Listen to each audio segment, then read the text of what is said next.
Bilan de la journée du 16 juillet. Donc là, il n'y avait pas grand-chose comme news. Là, ensemble des news. Ah, donc là, earning, il y avait les earnings de Bank of America, plutôt bonnes. Ensuite, ici, la clé ici, c'est de voir que le prix se maintient au-dessus de 1000 HV et le dos breakout, donc il faut avoir un biais acheteur. En plus, il y a de bons earnings.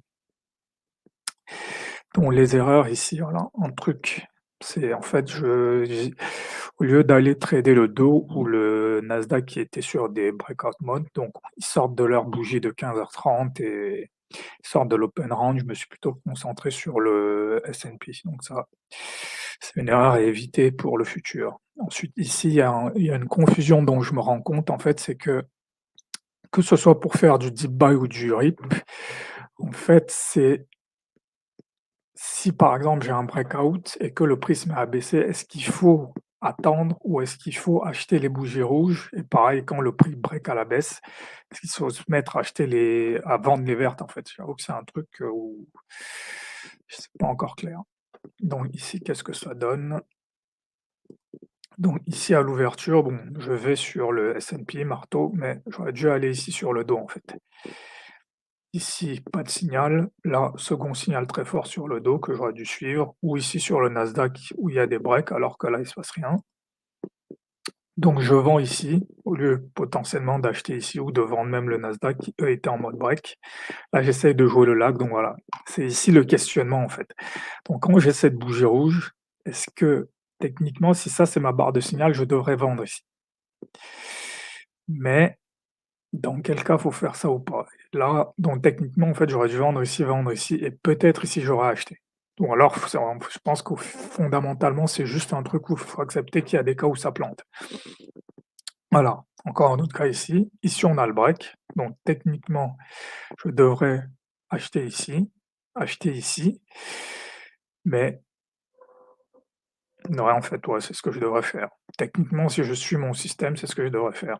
Ou alors, il faudrait que j'ai un indice qui me dise que là, c'est pas un vrai breakout, mais là, et en plus, ça rentre en collision avec l'idée que quand un break échoue, il faut vendre ici. Mais voilà, en tout cas, ici, à partir d'ici, je peux vendre. Voilà, là, il y a plus de problème.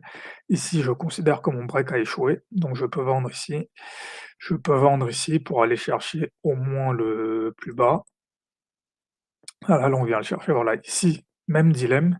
Bon, voilà, je peux voir qu'ici, sur le Nasdaq et le dos, il y avait pas de problème. Ici, RH50, je me mettais à vendre.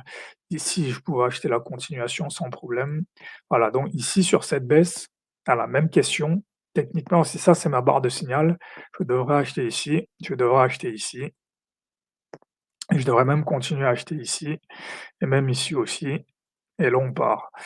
Donc voilà, et donc ça, c'est les moments où c'est difficile de suivre mon système de signal bar parce que là, typiquement, je vais avoir ma signal bar, je vais acheter le dip et en fait, c'est juste une continuation de baisse où ici, je vais vendre ici, je vais acheter le RIP et finalement, ça va continuer à monter.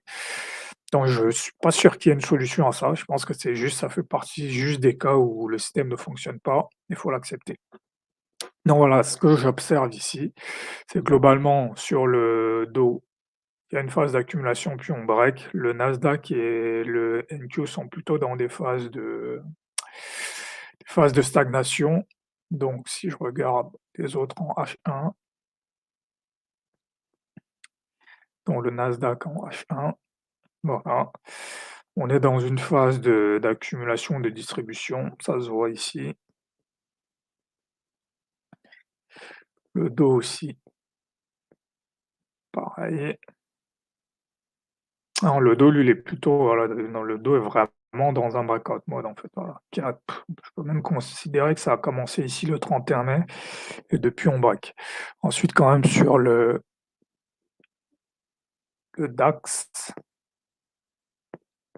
signalait quand même quelques setups intéressants le matin. Voilà, ici, on part à la hausse et ici, le prix se retourne, donc il y avait une vente à faire ici.